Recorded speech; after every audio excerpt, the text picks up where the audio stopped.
We are going to start off the new services which was inaugurated by Honorable Prime Minister on the 6th.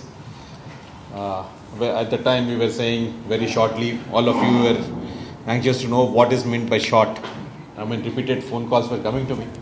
But we required to see what is the position, because inauguration is one thing, running services is another thing. So we have, after all my team has worked on it, we will be starting it off, all the services from the 15th of this month.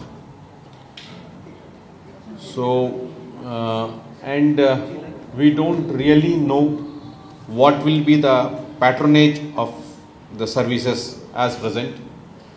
So, as and when the patronage increases, we will try to see how to cater to the demand in all the three sections. Howrah Maidan থেকে Esplanade প্রথম train চলাচল শুরু হবে 15ই March 2024 সকাল 7টায় প্রথম train ছাড়বে হাওড়া ময়দান থেকে এবং এসপ্ল্যানেড থেকে, এবং শেষ ট্রেন ছাড়বে রাত্রে 9টা 45 মিনিটে এসপ্ল্যানেড থেকে এবং হাওড়া ময়দান থেকে, বোথ দ্য এন্ড। সকাল 7টা থেকে বেলা 9টা পর্যন্ত প্রত্যেক 15 মিনিট অন্তর অন্তর ট্রেন পাওয়া যাবে। 9টা থেকে বেলা 11টা পর্যন্ত, যেটাকে আমরা পিক সময় মনে করছি, সেখানে 12 মিনিট অন্তর অন্তর ট্রেন, ফ্রিকোয়েন্সি ইজ 12 মিনিট। 11টা থেকে বিকেল 5টা পর্যন্ত 15 মিনিট অন্তর অন্তর ট্রেন। বিকেল 5টা থেকে রাত্রি 8টা পর্যন্ত 12 মিনিট অন্তর অন্তর ট্রেন, এবং রাত্রি 8টা থেকে রাত্রি 9টা 45 পর্যন্ত 15 মিনিট অন্তর অন্তর ট্রেন। এটি হাওড়া ময়দান থেকে এসপ্ল্যানেডের কথা বললাম। হাওড়া ময়দান থেকে এসপ্ল্যানেডে আসার পরে এসপ্ল্যানেডের কানেক্টিভিটি, যেটা নতুন পুরনো লাইন আছে আমাদের দক্ষিণেশ্বর থেকে কবি সুভাষ, সেটা একই থাকছে, সেখানে কোনো পরিবর্তন হচ্ছে না।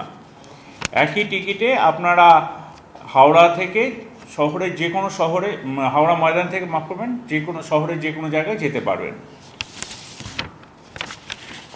এবার আসি অরেঞ্জ লাইনের ক্ষেত্রে।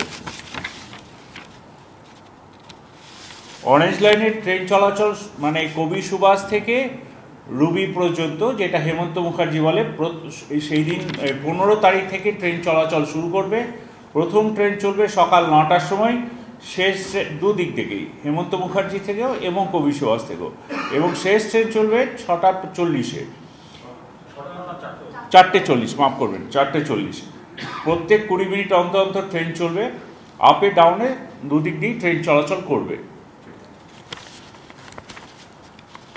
আর এখন তো পার্পল লাইনের ট্রেন চলছে, সেটা মাঝরাত পর্যন্ত এক্সটেন্ড হবে।